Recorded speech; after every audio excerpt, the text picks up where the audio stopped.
Hello and welcome to today's episode of Leadership in Extraordinary Times. I'm Professor Andrew Stephen, the Research Dean and L'Oreal Professor of Marketing at the Saïd Business School at the University of Oxford. Today we're going to talk about digital platforms and are they good or bad for business, for society, for us as human beings? Are they saints or sinners? And I'm joined by three of my wonderful faculty colleagues here at the Saïd Business School, who are all experts on the various aspects of digital platforms. And we're going to have a discussion about this very question. So I'd like to welcome Cami Krolik, who's an Associate Professor of Marketing, Pinar Ozkan, who's a Professor of Entrepreneurship and Innovation, and Felipe Tomás, who's also an Associate Professor of Marketing. Welcome to the three of you. I think we're going to have a pretty interesting conversation today about various facets of digital platforms, which really encompass pretty much everything we do in our daily lives, whether we realize it or not. Whether it's social media and messaging and sort of consumer-facing platforms that we all maybe know or love and hate, who knows, through to banking, through to the systems that underpin many of the services that we all rely on and our economies rely on. Digital platforms are absolutely critical. But the question we're going to address today is, well, is this always a good thing? And we'll come to the panel in a second, but before I just wanted to remind you all that we'd love for you to get involved in the discussion. Wherever you are in the world, whatever time of day or night it is, we'd love for this to be interactive. So please ask your question in the chat box on whichever platform you're watching us on today, be it LinkedIn, Facebook, or YouTube. And if you don't mind, keep the question brief. And also tell us your name and where you are right now, because we like to know where our audience is around the world. The other thing that we're going to do today is do a little poll as another way to get your thoughts.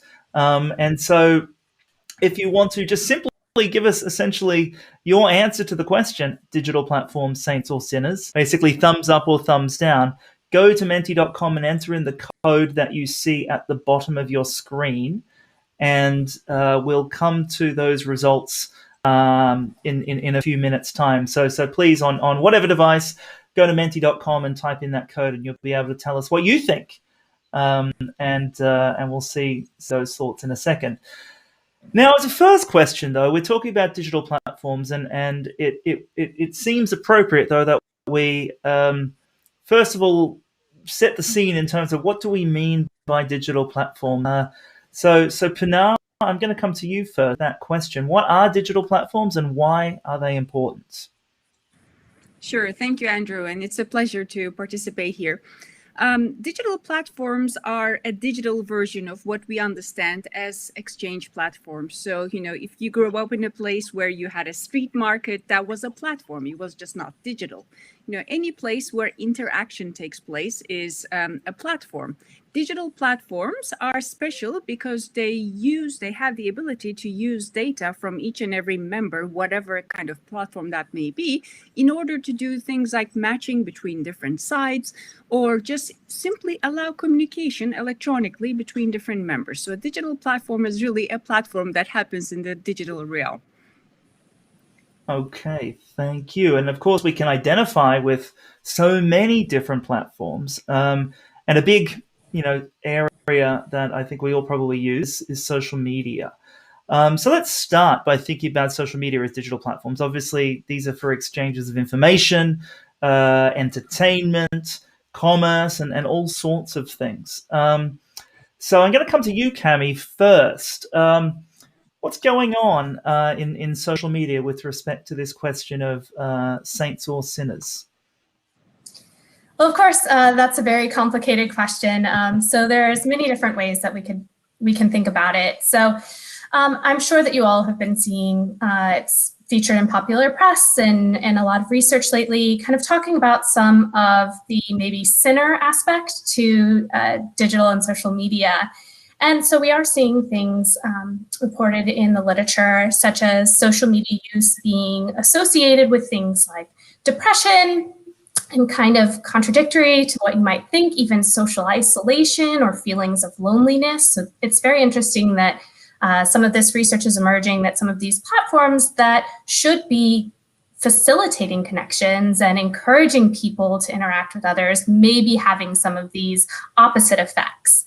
We also know social media use is associated with other negative psychological outcomes, such as feelings of malicious envy. And that's where malicious envy is typically in the literature something where you see something that somebody else has and you want it, but you don't want them to have it. So like if a promotion happened, it would be like, I don't want them to have a promotion. I wanted the promotion instead. And so things like malicious envy, social comparison, all of these things are kind of outcomes of increased social media use. But I don't want to paint a totally bleak picture. So we know that there are negative outcomes, but there are also positive outcomes. So there's other kind of literature existing that, at least among UK adolescents, they reported greater life satisfaction the more that they use social media. And social media use is also associated with more and stronger social ties in some instances. It can be a really great platform for people with bereavement to find social networks of support. We also know that oftentimes it engenders stronger communities and feelings of belongingness. So we are seeing kind of this contrast. Sometimes we see these really negative psychological effects, and sometimes literature points to more positive or at least neutral effects of social media use. So it's obviously a complicated question, and it's still kind of outstanding, but we do see positive and negative effects. And so I got to come back to you soon, Cami, about sort of when is it positive or when is it negative. But I want to go to you, Felipe, in the meantime, and just get your take on this as well, given your research also involving social media, particularly how businesses use social media. But where are your thoughts on this, as Cami said, complex question? Yeah, as Kemi well said, it's rather messy, right? And I'm going to leverage Pinar's kind of opening and saying, like, this is broad, right? It's not platforms and exchange. It encompasses a lot. So you have to consider also how this new development of digitized platforms have enabled for all sorts of new business models. So not only are very large companies using it to reach out to customers, understand them better, generate better insights, and generating new avenues for profit and better performance, but also it's opened up the door for really tons of SMEs, just small and mid-sized kind of companies, to suddenly breach into the market where they never had an opportunity. One of the most interesting things, even though we vilify some of the largest platforms today, because of their auction-based vending, I guess, of their space and advertising, it's actually democratized access to that share of mouth. So if you really want to say something about your business, if you're a very small company and you have to compete with a mega multinational, it would have been impossible in the age of just magazines and television. You just couldn't buy that space. But now with this immense division of things, suddenly the smallest players have access. Now, that's no guarantee that they're going to succeed, but it allows them the chance to play, which on its own, it's a significant positive. On the negative side of that is obviously there's this flow of information, right? So one of the earliest fears with social media and Web 2.0 was that business was going to lose its edge, as it were, because of that free flow of information. You wouldn't be able to price discriminate. You wouldn't be able to price things correctly. You wouldn't be able to do much of anything that we were able to do in Web 1.0. And that went away because we're actually able to capture information about the consumers. And that might change in the future. There's a discussion about privacy, but a lot of value was created by the largest firms and the smallest ones in terms of generating insights and understanding people without being intrusive and asking them questions, stopping you in the mall. It's actually generating insight by virtue of just existing in the social spaces. So even on that side, you get a lot of positives. Pinar, what do you think about this? Well, I think that's, I completely agree, first of all, with Cami and Felipe. There are positives and negatives, and at the individual level, it seems like the negatives should definitely not be ignored. If anything, they may be more than the positives when it comes to social media. One of the things that's interesting to understand about platforms is that in order for platforms to generate data, which can be used in many ways, for example, in advertising or in providing better kind of interaction between users and providers, let's say in Uber, etc. But in social media platforms in particular, in order to generate data, the platform provider will want to show us content that we have to react to. And so that's why we see a bit of this polarization and of these negative effects, and people joining all sorts of things that they wouldn't otherwise join, because the platform benefits from the fact that we show a reaction to what's shown us on the platform. And so I think that's in a sense important to understand that part of the negative reaction that we're showing to platforms in terms of affecting our psychology comes from the very nature of how the platform functions. It's an interesting point to, basically saying it holds a mirror up to us as humanity, as society, and that therefore means we're going to get warts and all. We'll get the good, but we'll also get the bad. And as all of you were speaking, the obvious sort of other point to bring up in terms of, say, Felipe, your terminology about information flows is of course misinformation flows, which we've obviously seen in many contexts, not just recently, but certainly recently, in unfortunate ways. So we'll come back to that, but I just wanted to remind everyone to definitely share questions with us in the chat. And let's pause for a minute though and have a look at our poll to see if there's some prevailing opinion here that we can react to. So look at this. We've got sort of a fairly split opinion here, but she quite maybe the opposite split to what I was expecting anyway. We'll get some reactions to this. So the Saints are winning. Cami, what do you think?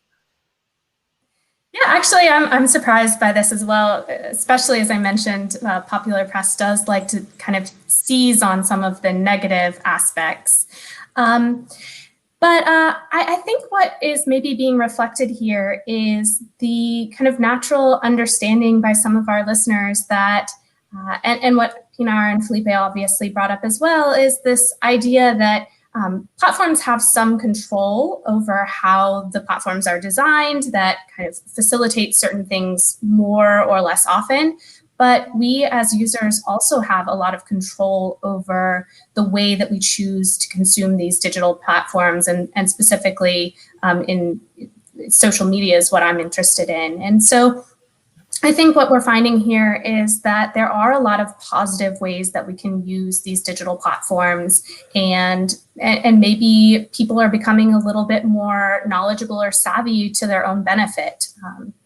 And being able to use these platforms more appropriately, or at least in ways that facilitate their psychological well-being, or maybe even their small businesses. And so maybe we're seeing some of that. And well, to follow up on that, because I wanted to bring in your research around well-being and social media use at this point, because it does hinge on the different ways people are using it. And I think it's a good point that you raised, that perhaps we're as a species, we're adapting and finding sort of the good uses versus the less good uses. What from your research in terms of psychological well-being and using these platforms, what are the uses that tend to be better for people? Yeah, so I have some research looking at basically social media use and its relationship with psychological well-being. And so this is slightly different than life satisfaction and happiness. It does have a lot more to do with where you think your life is headed and how much support that you feel. But so this general concept of psychological well-being, what we find is that social media use, or increased social media use, has a small positive effect on psychological well-being.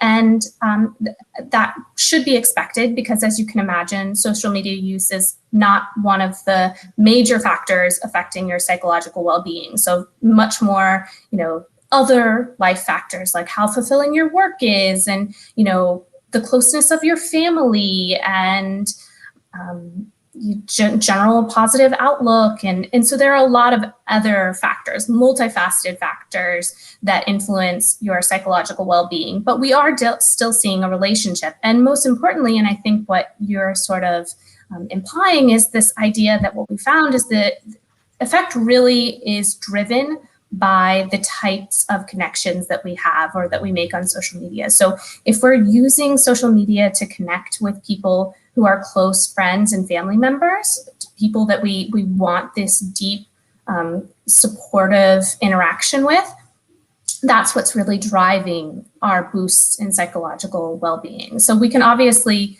use social media in a variety of different ways, but what seems to be most important is this connectedness with close others, truly social interaction, so to speak.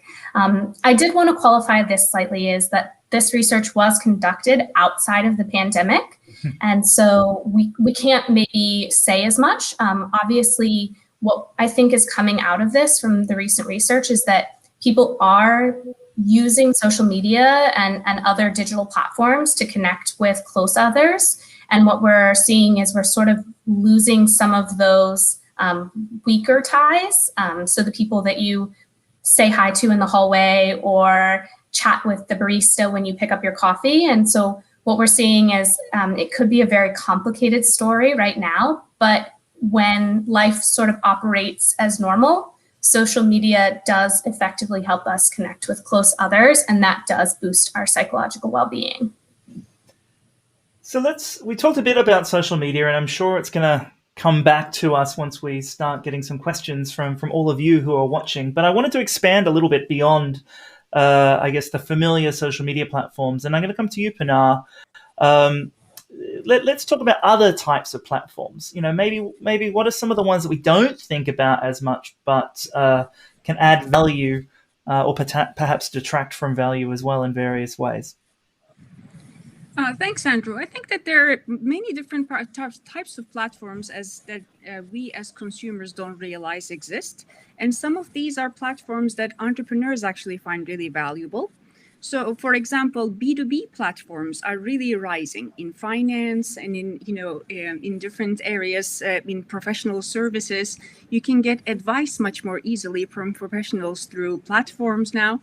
And so overall, I think that, and I was glad to see that the Saints were actually in the up. And I think that maybe if you look at it from a business point of view, not from a social media and individual point of view, but from a business point of view, what a platform does is it can really democratize a market because it allows individuals or small firms to really participate and find buyers rather than, having, as Philippa said at the beginning, having to spend lots of marketing dollars.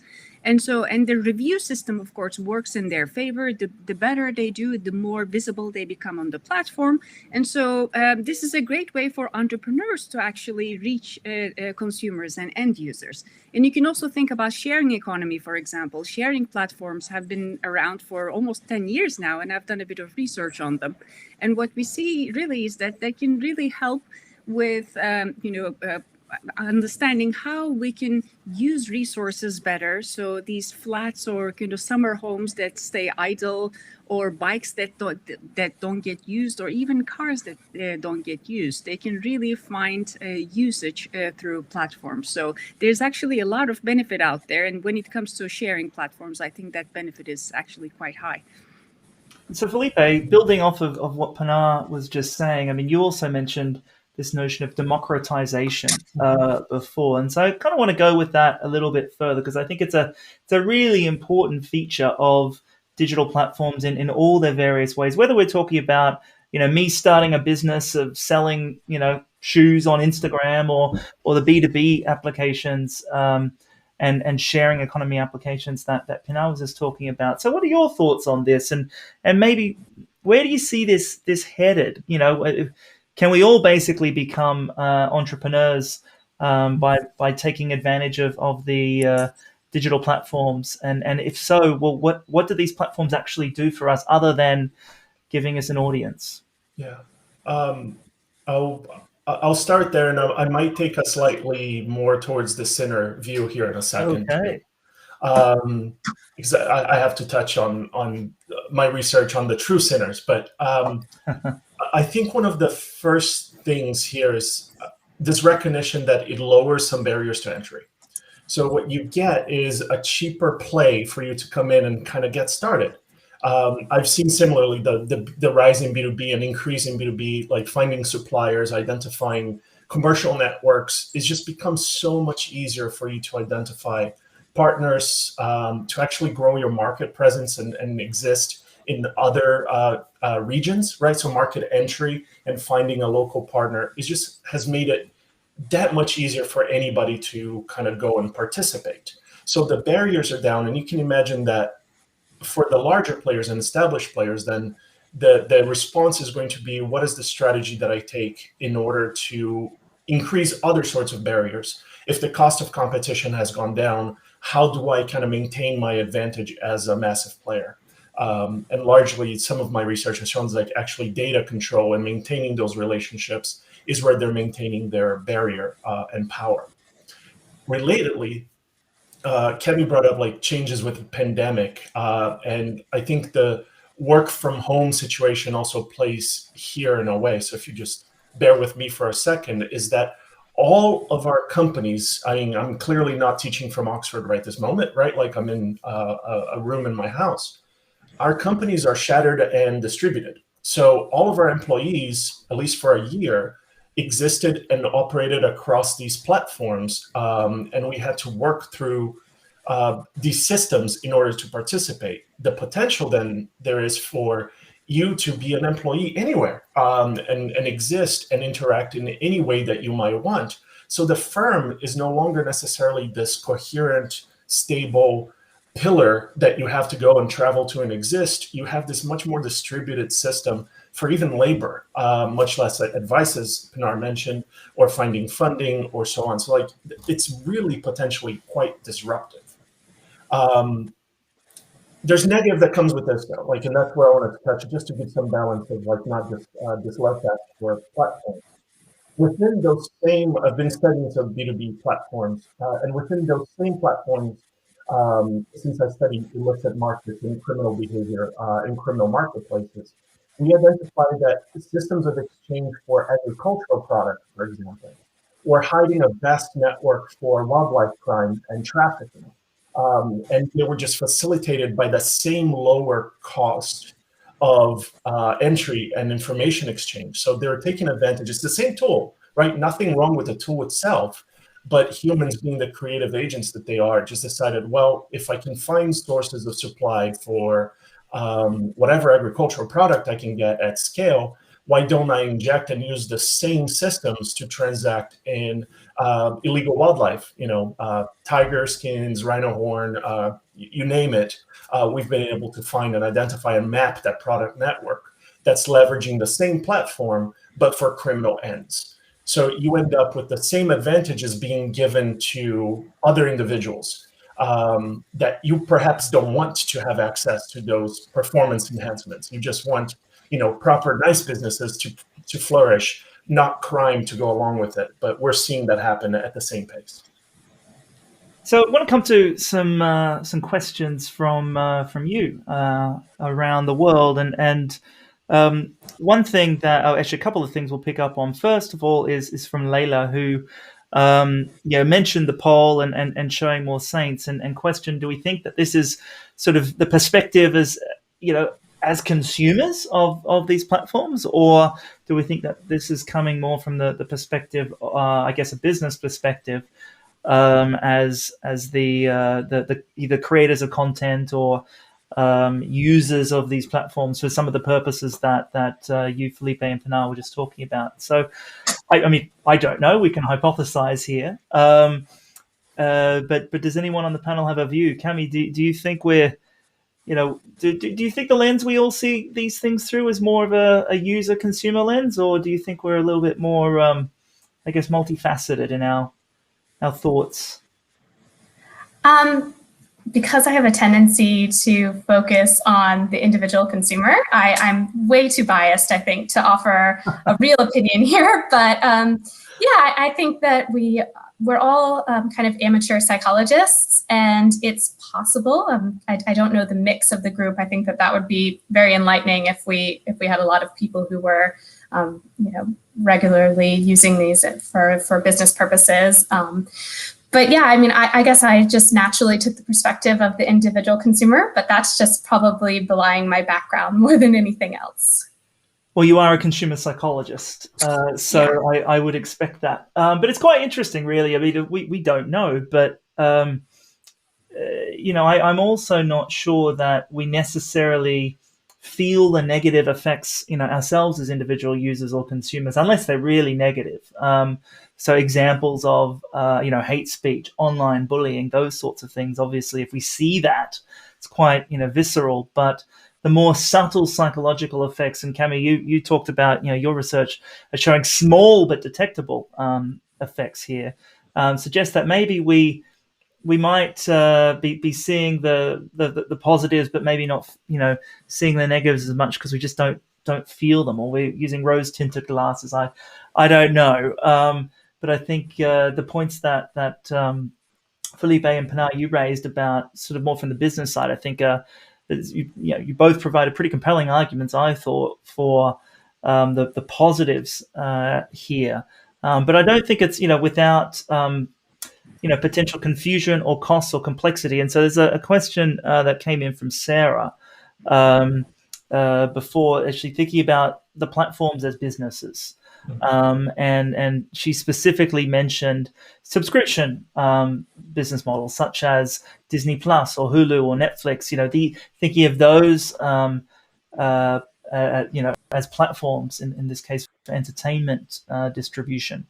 So from that standpoint, this doesn't have the democratized B2B access aspect of it. I can't go and make Andrew's home movie and suddenly distribute that through Netflix, as entertaining as I'm sure that would be. I can put it on YouTube, right, as a user-generated content platform. But we do have the sort of the closed platforms, if you will, that are making markets in different ways. And so what do you think about those types of platforms versus the very democratized ones? And I guess there's a place for both, but what are the implications of I guess the more closed platform for the way we think about this? Pinar, maybe I'll go to you first, then Felipe. Sounds great. So I think we need to maybe differentiate different types of platforms here. So we have platforms where individuals or small firms can interact either with one another, and those types of platforms can be for sharing or for different types of businesses, and some of them might be illegal, etc. But when it comes to platforms such as Disney Plus and Netflix, we're thinking of a platform where individuals are on the user side, but then the content is to a large extent generated or controlled by the platform. And that type of platform really does create a bit of a kind of a monopolistic situation. And the main reason for that is that the more data that platform has, the better that platform can really tailor its content to the users. Netflix has better and better programs. Why? Because they know you and they know what you will like. And so, the new things that are being produced for Netflix with all sorts of famous actors and actresses are actually really based on the data that Netflix has based on your usage and how many minutes of a movie you watched, etc.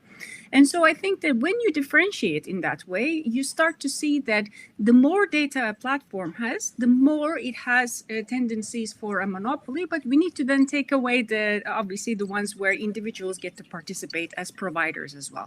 When the content, whatever services, products are actually being provided by a platform, then the data really creates a monopolistic situation. That's why we don't see many platforms surviving in the same area. It's typically one or at most two. It's a really good point, and glad that you brought up data, because I think this has come up now in a couple of questions. a LinkedIn user in London, we don't have your name, I apologize, has exactly asked about sort of, the implications when we come to thinking about the data that all these platforms of all types really are collecting. They've referred specifically to social media platforms, but I think we could think about e-commerce platforms. We could think about all sorts of contexts here where, to your point, Pinar, data is being collected and it's a real asset, for the platforms themselves. So Felipe, I want to ask you about data and about data ethics in this context, because you're an expert on this. You teach on our Oxford Exec Diploma in AI for Business, and you teach classes on AI and machine learning applied to marketing, which is obviously a lot about data.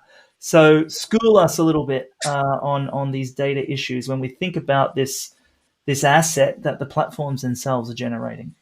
Yeah. So let's start by just saying and simplifying it too. It's very messy. And mostly because you can think like we're having a global discussion, right? And it's very hard to have a global discussion when you have localized regional regulations. So even the reality of one given platform might change on what it's required to do with respect to data and information. With that said, that's kind of like table stakes. The bare minimum that you need to do is to be a legitimate platform and kind of behave according to the local regulations. And at that point, we then expect that these managers are going to take a more powerful stance, let's say, and that you're going to take a higher moral ground and provide additional benefits to the customer. Now, an interesting thing is we have had report after report and kind of academic study after academic study that say that even though an individual might say, I want privacy and I want to restrict my access to my information, they almost never behave in that way. So you end up with what's termed the privacy paradox, where we say we want to be private, we want to control of information, but when given that opportunity to do so, it goes away, right? Like you behave like as soon as you're given the opportunity, it's like, here's my full name, address, phone number, and all of the pictures on my phone. So it's this inconsistency that's very difficult to manage and then regulate around. However, as everybody mentioned, that is a source of power for the firms. Like the larger amount of data that you hold, the better the systems that you can run, and especially as we have ever increasing amount of machine learning being introduced into the systems to keep you on a platform, as Pinar mentioned, right? Like the content is getting better because it's learning. Learning takes this data. So the fight, and this is related to, I think, research that you're alluding to that I published last year, is the fight is over this access and permission and control over data. So it's not so much that we want to, customers want privacy, is that we as a platform want to give privacy and create barriers to our competitors so they can't take our customer data away from us, or have the same access to the data that we have, so we can run the best learning algorithms, generate the best content as a result, and our competitors are going to be running less smart, less informed processes and be less competitive as a result. Filippo, I think that's super interesting when it comes to privacy. And one of the things that it would be great to add is that regulators are very much realizing how data and access to data is kind of really driving competition now. And we did some research in banking recently, and what we're seeing, especially in the UK and EU, is that there's a concept called open banking, or PSD2. You might have heard of it. And the basic concept is that in order for a new player to compete in the banking sector, they would need access to consumers' data in order to offer them better services, right? However, consumers wouldn't trust a newcomer with their data. And so what we see is that regulators have created this concept of open banking, where a new player with the consent of a consumer can actually electronically connect to a bank in order to get access to your information, as long as you've given electronic consent, to then look at that and say, okay, based on, the way that you're spending money, you really should be doing this or that in order to pay off your loan sooner. And so what we start to see really is that this type of regulation, that regulators are understanding the importance of data, first of all, but also that consumers are really starting to make choices in terms of whether they want to share data in order to get access to better services. And interestingly, the research has found that the most activity in terms of data sharing in open banking is in lending. And it's because, and now it makes sense to us, but we didn't realize at that time that when people are in need of money, they're actually ready to get a little bit out of their comfort zone and share more details in order to get a better rate. And so it seems like even this data and, data sharing and privacy issues are really transforming the banking sector as well. So, just wanted to welcome anyone who's joined us. You're here on Leadership in Extraordinary Times at the Side Business School at the University of Oxford, and we're talking about all kinds of digital platforms, everything from banking platforms through to business, exchange, marketplace platforms, call them what you will, through to the familiar social media and more consumer type platforms. And I'm joined by Pinaz Kankami Krolik and Felipe Thomas, three of my colleagues at the Side Business School.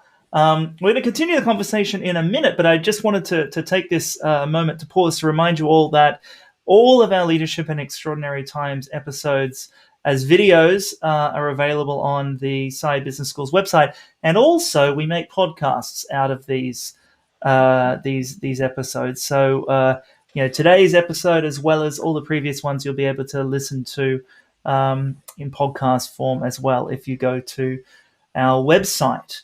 So continuing our conversation here, which I think is really fascinating, and we're covering a lot of ground. I want to come to sort of some stuff that's been in the news lately, and there was a question from Alex here in the UK about the complex relationship, shall we say, quite diplomatically, between companies such as Facebook and Google with the news industry, and we've seen, for example, issues over this, particularly in Australia, my home country, very recently because the government had introduced new legislation. So what do my colleagues think about this? Are the Facebooks and Googles of the world these altruistic saints out there to really support journalism? Or are they, in some sense, the sinners who are stealing the local press's lunch? Felipe, what do you think? It's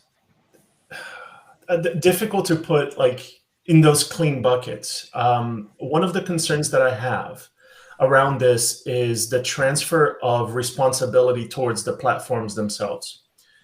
In the sense that they are not journalistic entities, right? So when we say if somebody like Facebook, for example, or Google is suddenly held responsible for the user-generated content or shared content, then suddenly you made them the police or the agent in this relationship that has the responsibility to validate and confirm and then censor and remove content that they deem to be inappropriate.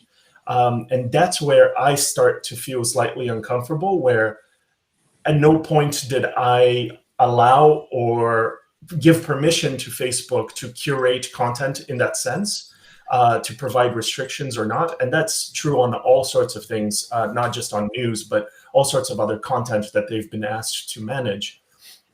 That's the part of it's not just the funding issue, which I see, and I understand Alex's point completely, in that the funding model has changed dramatically as a function of the platform entering that competitive space. The largest concern that I have, and unfortunately I don't think I have a resolution to offer other than just throw this red flag up, is that once you put them in charge of content control, then you've put them in control of content, and then they get to decide what is appropriate or not, subject to auditing and regulation and so on, which lags, however, slightly behind. So I'm not sure I'm comfortable with putting them in charge of what is acceptable. Okay, Cami, do you have a view on this? Yeah, sure. I'm going to take a little bit of an opposing view with Felipe. And I totally respect and understand his point, and I think that that is an important red flag to consider. But I think that thinking about kind of the onus that is on these social media platforms, because we know that people are disseminating news or user-generated news, and the problem is that we often have a really good memory for the content of what we're reading, but a really poor memory for the source. And especially if that is a sketchy source, it's very easy for us to remember the information, but no longer add the tag of, oh, this was from an uncredible place. And so to some sense, it's really, our psychology is working against us, and we do need some help curating accurate and reliable sources of information. And so whether or not we want to put Facebook in charge of that, that's kind of a separate question, but we do need to realize how important it is, because we have this tendency to remember this, oh, so-and-so did something horrible, and that could be totally not true, but we don't look at the fact that it was like a very right or left-wing source, or one that doesn't follow up or check its sources. So we do have a certain amount of necessity for somebody curating the content. And so, should that be regulated? I suppose, and this has popped up in the chat. So a number of you have sort of raised the question of regulation. We touched on it already a little bit, but have brought it back into the fore, I suppose. And so, Pinar, I'm curious what you think.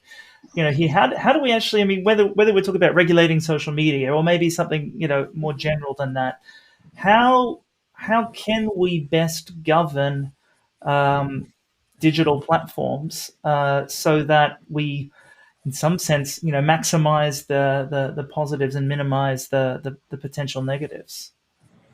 Sure. I think that, first of all, regulating social media and content on social media is obviously needs to be there to a certain extent, and that's quite different from regulating platforms in general, I think. When it comes to social media, I definitely agree with my panelists in that there's a big responsibility that falls on the shoulders of Facebook and Google. And that, in a sense, puts them also at a conflict, because on the one hand, imagine Facebook especially is almost like being able to hear a million people speak at the same time. And there will be dissonance. We now have access to the opinions of many more people. Normally, I wouldn't know what my former colleagues somewhere else in the world are thinking now, but now I do.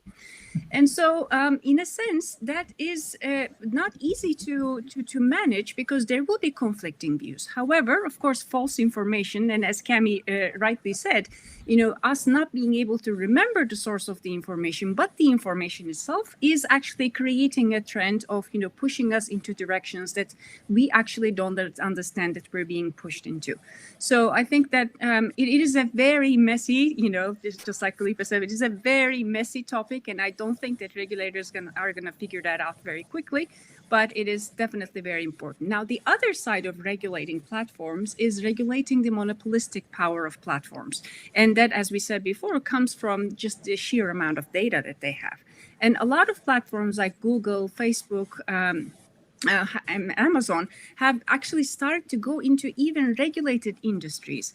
You may not know that Google actually has a partnership with NHS, where NHS trusts them with data, and then in turn they give AI-based diagnostic services. Now that saves lives, and that also saves a lot of money to the NHS. But this shows that even in highly regulated industries, these platforms are becoming basically the data keepers. And that is actually really changing. In a sense, we call this, in a recent paper, we call this the digital colonization of these highly regulated industries, where the people who are in access of that data are starting to rule that industry.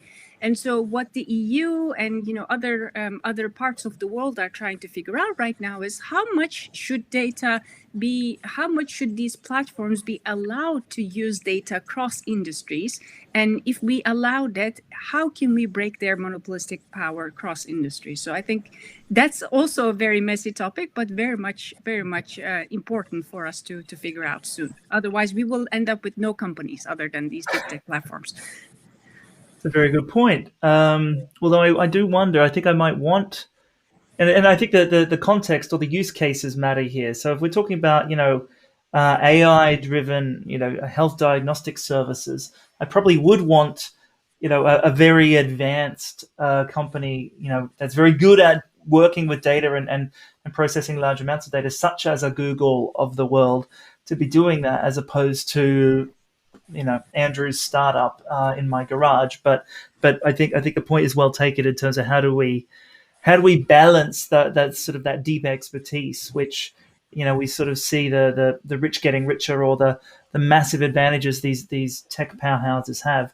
Balance that and the good that they can bring with the risk that we are putting all of our eggs in one basket and heading into a very monopolistic world, which is probably not going to be a good thing. But that's all sort of talking about this in the regulated space. And Felipe, I want to ask you about, I guess the unregulated Wild West, or also where people are anonymous. And I'm thinking about the dark web and your research on the dark web here, because I think it's important for us to think about, we're not just in a world where there is there are eyes on what's going on. There is a whole other world out there. So through that lens, what are your thoughts on the sort of issues we're talking about right now? Yeah, so the dark web gives us a very interesting counterpoint to the discussion, right? So the dark web is where there's no regulatory eye. I mean, you might have law enforcement chasing people down, but in general, that's not. There's this. You can think of it as a hyper-private environment, meaning that I have technologies in place to really disguise you to the best extent that we can if you follow proper procedure. And really, any data leakage that you have as a consumer is essentially your own fault, right? So it's a mistake that you made, that information about you was made available to the platform even. So it is as good as a protection as we can get. And I mean, if you know about the dark web and the onion router and so on, that was like Navy development from back in the day on how you manage communication. So it is as secure as they could make it. And that's as private as we can make it, and also as unregulated as we can make it, because the black markets that I study in the dark web are the ones that are trafficking in, humans and drugs and weapons, etc. So it's really where there's no enforcement, really. So you end up in a weird system where people are free to do. It's like that libertarian dream, in a sense of like anything goes, and I'm able to self-determine, and there's no higher power that tells me exactly what to do. You get with a very interesting environment in that the market itself, the systems, the platforms themselves are incredibly efficient. They're probably better than most of the platforms that we have in terms of finding information, acquiring a good. It's just as easy and as simple as it gets as compared to the ones that we have. So they function better. There's also absolutely no protection for the consumer whatsoever, and that most of these platforms end up being scams. And they're just designed as very large, complex honeypots that are going to come in and take everybody's money. And it's just the whole system is like as you mentioned, a Wild West and a perverse lottery. So what do I get out of it, right? Is saying this, is the solution purely privacy and just giving privacy and making everything as securely private as possible? No, it isn't, because even within that system, what we see is rampant exploitation. People are getting what they want. They're existing and exchanging, but you still have mass loss of property and rights, even though you don't know who you're dealing with. And trust is algorithmic as opposed to social as we construct it today. So just forcing privacy based on what we know from behavior in the dark web in itself is not a solution, even though it's something that we all kind of, as in this conversation, we've been asking for. So I think there's plenty that we can learn there, and I'm just sort of thinking about, just reflecting on what we've been talking about for the last 50 minutes here. We've heard a lot of the goods, a lot of the sort of the saints, consistent with the poll that we had earlier on. And they seem to me more, in some sense, concrete, things that we can point to and say, yeah, but you can do this or you could do that. And then a lot of the sort of the negatives or the sinner elements that we're thinking about are fears almost, or we're worried about, for example, how data might be used, and therefore we look to increase privacy or perhaps increase regulation or new types of regulation as sort of our safety nets there. But it's almost kind of like, the boogeyman is, maybe hiding in my bedroom cupboard or under the bed or something like that. I can see all the good stuff and I'm worried about the negative stuff.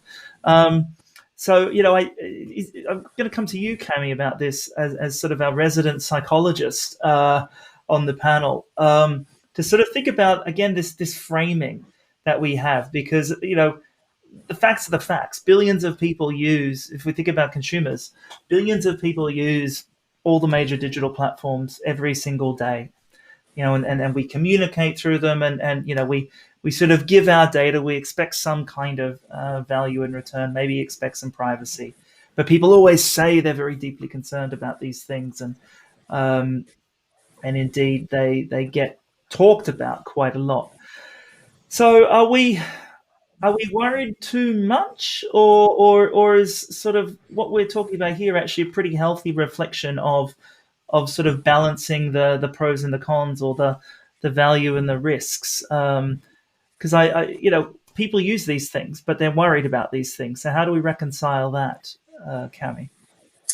Yeah, I think that's a really great question. I think I like the complexity with which this kind of discussion has uncovered, because that's very reflective of what the research shows and really the picture that we're looking at. So I think if we were to look at this as focusing solely on sinners and maybe implying that the negatives are just worries is a little unbalanced. I think that there's a lot of research that shows that there are real, true negatives associated with digital platforms, and obviously my particular interest is in social media, and we know that kind of how we use them, or even how the platforms organize themselves or design themselves, tend to create more positive or more negative outcomes. And I think that it's very important that we're cognizant of both sides, because it truly is,